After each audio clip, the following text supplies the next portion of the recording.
is Charter Local Edition. My name is Brad Pomerance, and we are joined by Tom Hunt. He is a member of the Riverside Unified School Board, just re-elected. Congratulations. He joins with us also is Darel Hansen. He is RUSD's Director of Secondary Education, and he brings with us a helmet, a football helmet, which we'll talk about in a moment. I want to start by talking about the ever-present fear of concussion in all sports. My daughter plays soccer, she takes headers, it makes me nervous. We can start with you, Mr. Hansen. What can you tell us about the risk of concussion in sports? I don't think it's changed through the years. Concussions and injuries have always been a part of athletics. I was an athlete growing up all through my life. Really? Looking at you, who would have thought? And pro baseball draft. Wow. And concussions have always been something we dealt with as athletes. However, it's definitely more in the limelight right now. It's more out and being discussed. But why? Is it in the limelight for good reason, or is it just the story du jour? No, I think we're far more aware of long-term impacts or long-term effects that are going on. Look at some of the stories that have taken place in the NFL.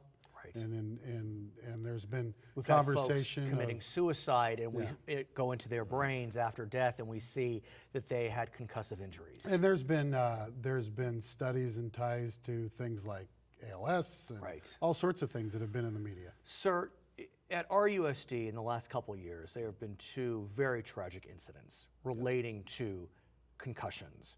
Remind us what happened. Well, the last one was, and it is tragic when a young man gets concussion and he was put in an induced coma. I want to tell you that this young man has been reported in the press recently by his family that he's doing much better. His name is Josh Nava. He went to Poly. Josh is a senior, and he's been moved to a rehab facility. He's out of the coma. He's putting his legs on the side of the bed. He's responsive. What's the prognosis? I don't know that. We don't know yet. We're being careful with his family and being respectful. The mom is actually a physician's assistant, so that's good.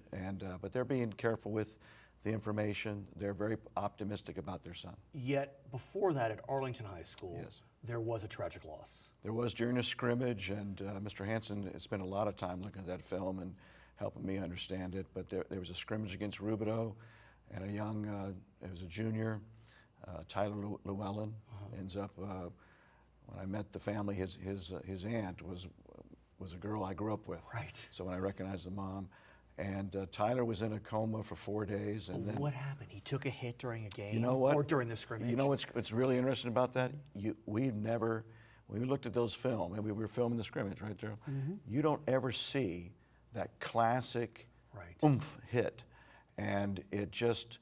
He had made a tackle with another young guy, came off, gave coach a fist bump, and everything was good.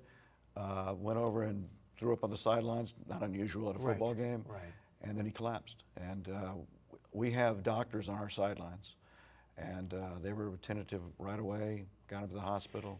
But from tragedy can come promise, and as a result, Riverside Unified School District recently received a grant. You must be very excited, very proud to have received it. It's $177,000, I believe, wasn't it? To allow you to acquire new helmets. Here's an example. It's a 5-star helmet, and you are equipping those helmets with what's known as an in-sight sensor.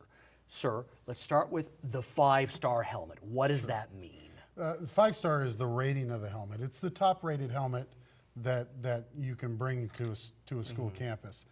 So what we did was we went through and inventoried all the helmets that are on our campuses and either replaced them if they were not. We already had some 5-star helmets on our campus. We didn't have to purchase new helmets for every student. I understand.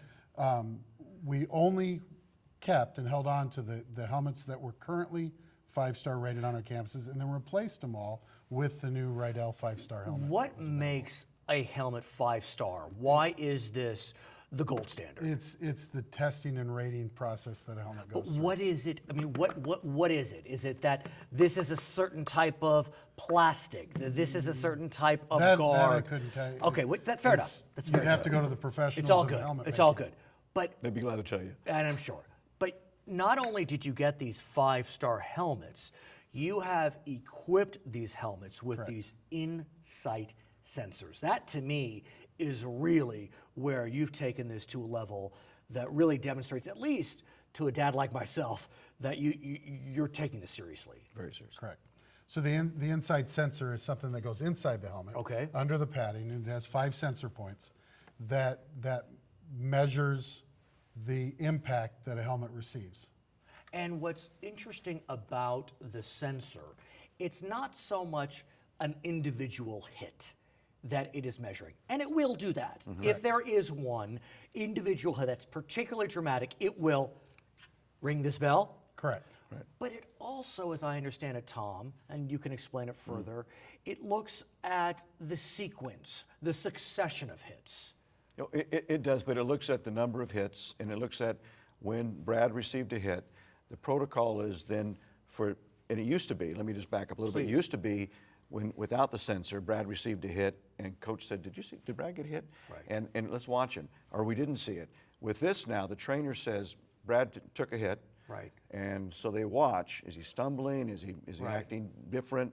And then when the play's over, we pull him out and we do correct, Darel, we do the concussion protocols. If this tells us, that- Well, remember now, all this is another set of eyes. of course, It's technology. Using technology is another set of eyes. So if you set the sensor off, it has alarmed us in the days before the sensor. Unless you came out of that pile of bodies and were stumbling, we're not really going to know. of course. Now, you go in and the sensor goes off, we now have people on our sidelines that then make visual contact with you. But what I think is so brilliant about the sensor is that while it's not diagnostic, it's not going to say he has a concussion, and that's fine. It looks at the player, what types of hit that player should take, because it's programmed for each player. That's what I read. Correct. And so, a wide receiver will receive different types of hits than a lineman. Correct. And so it's a smart sensor. It's not just one size fits all. Yeah, it's just, It really, It's not a door buzzer. Yeah, Yeah. exactly. It's not a door buzzer. And that's what I think is so inspiring about this, is that it's not one size fits all. No, and I think actually its greatest tool is that it will in the long term become a training tool for us, where a young man whose sensor keeps going off, or young lady, we certainly have had females I like play, that. a sensor's going off, a coach, a trainer, somebody could look at it and say, why is this sensor continuing to go off? And look at film Right. and determine that maybe we're not tackling correctly. Right. And it's things that, as a longtime football coach, we may not have seen just watching film. And as I understand it, this is also wrapped up in tackling education. The head doesn't have to be the most important part of the tackle, and it doesn't make it a less efficient tackle if you don't use the head. I guess Pete Carroll from the Seahawks is looking at that. Pete Carroll from the Seahawks used to be at a small Southern California college and gained some fame, but he is USC. Yeah, but he is. I've been working on the Pete Carroll style of tackling, which is really based on rugby, which is using your shoulder and then twisting your hips and bringing them down that way. Problem with it, little kid football, little tackle football, and et cetera, it's a heavy item. So they're keeping their head down. You need to keep your head up and move it out of the way and use your shoulder. But we're getting there. But Urban Meyer, I was reading this the other day, Urban Meyer was against it at first at Ohio State.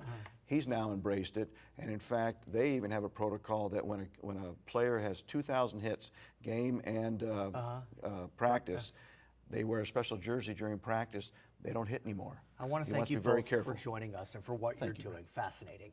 My name is Brad Pomerance. We are in Riverside. This is Turner Local Edition. Thanks, It's fantastic. Thanks, It's fantastic.